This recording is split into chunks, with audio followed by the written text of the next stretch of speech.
Hey chatters, I think it's probably about time I talk about the at mention. For those of you who don't know, somewhat recently, it's actually been like probably a couple months now, ChatGPT added an at mention into ChatGPT where you could bring in another GPT to your conversation. How this works essentially is you just hit the at symbol like you have in your emails. It's going to bring up a list of all the GPTs you have, and then you can choose one to continue the conversation. This comes on top of another probably not so greatly known little tip you can do which is highlight something, anything, and you'll see you get these two quotation marks. For some reason, this doesn't work for everybody, but I have it. And when you click that, it just brings it down here so that it knows you're just trying to reference that part of the conversation. So it's like you're adding part of the conversation.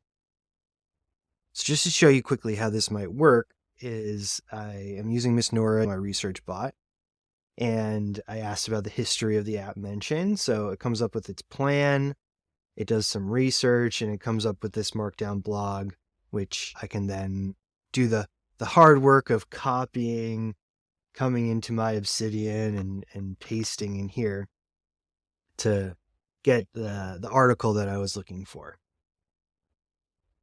Now, another thing you can do is maybe I want like an image with this, but I don't like how the typical Dolly image works. I don't even know if I have it turned on here. So if I go to @Synapse TTI, I can bring him in here. This is my text to image generator. And I can say, come up with some images based on this blog post. And so now you see I'm talking to Synapse TTI, and it's going to do its thing where it's coming up with all these different potential images. So let's go early commercial use. Sure, why not? And while this is generating the image, maybe I don't want to talk to Synapse TTI anymore. And really what I want to do is send this to my vault. So I have an Obsidian assistant, which is connected to my vault. And so I can say, send this blog to my vault. I gotta wait for it to be done with the image. Interesting. Okay, so let's send this to my image. So now I'm bringing in an Obsidian. And so it's looking at the entire conversation so far. You see it started this action, which is it's connected to a webhook at make.com, which is connected to my vault, which is in a Google Drive. And so it's starting off this action, and it should probably ask me for permission in about a second. Okay, we'll confirm, and it should send it to my vaults. We'll give it a second. Bada bing, bada boom. Okay, now let's go over to my vault and see if it showed up. So it took a second, but you'll see here it's now put it in here, history of the app mention. We got the date, we got the tags, and we have the blog. So there you go. That's the app mention there. But I wanted to talk about this in regards to Obsidian directly. I gotta be honest with you, that was probably the third time I've ever used app mentions in ChatGPT directly. I haven't really found the need for it. It's a little bit too simple. You can't do, for example, what would be cool is if I could have Professor Synapse be the one calling up the agents and asking them what to do so that you could define specific agents for specific tasks that he could really conduct rather than just spoofing it and coming up with it in the moment. But that's neither here nor there. It'll get there eventually. What I wanted to do is just bring up smart connections in this context. So I have a ton of prompts living in my vault, a bunch of personal ones, including a social media bot and a YouTube social media bot, whatever, my Miss Nora blogs, a bunch of them that are just, I'll take the transcriptor. This is just a prompt here. And so all I need to do with smart connections or something similar, which has access to my entire vault, is use the wiki links to my advantage here, where I can treat me calling the agent. I don't even have to do @ I'll do @ just because I feel like it understands better. But I can just bring up my transcriptor.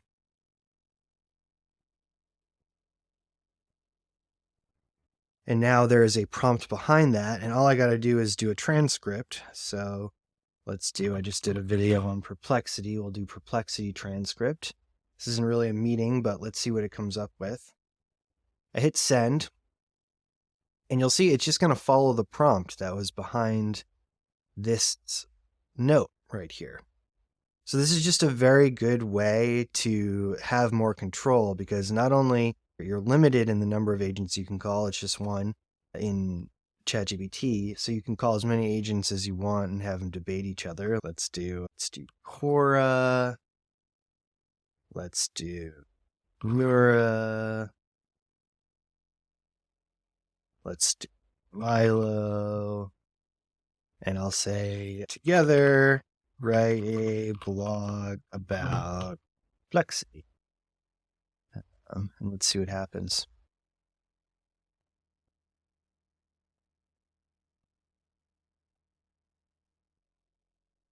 So of course this is imperfect, but we have Cora, who helps make prompts. We have Nora, who's our researcher, and Milo, who's our creative assistant. And so all it's doing is taking, based on the prompt that's there from their perspective, what can we do with this?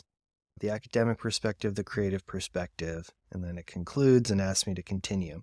This is a goofy example. It didn't necessarily do exactly what I want, but the point is you're going to have so much more flexibility in Obsidian, where essentially a note is just a prompt, and you can just call on that prompt by double bracketing, calling on that note, and having the conversation based on whatever you want, as well as citing other notes that you want to have the conversation around to really bring your knowledge to bear. So keep paying attention to the app mention. It's going to get more and more advanced as we move forward with this technology. And very soon, we got some cool stuff in the works. You're going to see a lot more of adding in terms of bringing in agents to do a specific task for you, including having a conductor agent just like Professor Synapse, who's a router for these requests and can call on agents and tools based on whatever the context of the scenario is. I hope that's helpful to you all. Definitely play around with it. There's a lot of flexibility here, both in ChatGPT and I think more so in Obsidian. Let me know what the cool use cases you come up with, the cool things you're doing.